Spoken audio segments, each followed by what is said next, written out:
They laughed when her neighborhood plan failed in public, but none of them realized she'd already mapped the truth that would collapse their careers. Marta was 26 and new to Lisbon, working as a junior urban planner on a temporary contract. She lived in a narrow apartment above a bakery that woke her before dawn, and she spent evenings tracing bike lanes and drainage paths on old maps that smelled like dust and coffee. She loved cities because they told the truth if you listened closely. Water always went downhill, traffic followed desire, and shortcuts revealed secrets. The city council announced a competition to redesign a flood-prone district by the river. Marta poured herself into it. She walked the streets at night, counted curb cuts, spoke to shopkeepers who had sandbags stacked like furniture. Her proposal was quiet and practical. Reopen a buried canal, reroute deliveries during high tide, protect the school with a green buffer. It wasn't flashy, but it worked. At the public review, her presentation froze midway. A corrupted file, someone joked. Laughter rippled. A rival team unveiled a glossy plan minutes later, complete with animated waves and glass promenades. The panel applauded. Marta's cheeks burned as her slides finally loaded too late to matter. The district lead later called her aside and suggested she observe and learn. He praised the rival plan's ambition and told her not to take it personally. Marta walked home under a sky heavy with rain and felt small in a city she'd started to love. Then the storms came. Not metaphorical ones, the kind that soaked stairwells and shut down trams. Within weeks, the glossy plan's first phase flooded twice. Delivery trucks stalled, the school closed for days, the press blamed weather extremes. Marta didn't argue, she listened. She opened her notebook and noticed a pattern.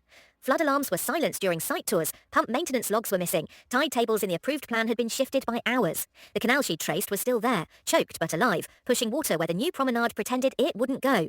She spent nights rebuilding her model with publicly available data. Satellite rainfall, shipping logs, emergency calls. She overlaid timestamps until a clean line appeared. The rival team hadn't misunderstood the river, they'd edited it. Their plan worked only if the tides obeyed their renderings.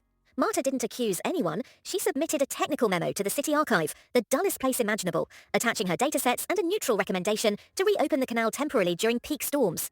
She copied the Civil Safety Office because that was procedure. The next flood arrived on schedule. This time, responders followed Marta's memo.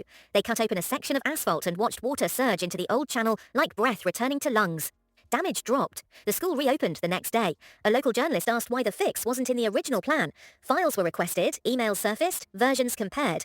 The timestamps told a story that no speech could soften. The glossy plan hadn't failed by accident. It had been curated to win applause. The district lead resigned quietly. The rival team's contract dissolved under audit. Marta was offered a longer appointment to oversee adaptive fixes. She accepted, but she declined the camera interview. She preferred to walk the river again, listening to it speak in ripples and silt. Months later, the canal ran openly through a strip of trees where children played after rain. The bakery below her apartment stayed dry for the first winter in years. People thanked the city. Some thanked Marta without knowing her name. She learned something cities teach slowly. You don't beat noise by shouting. You beat it by making the ground tell the truth.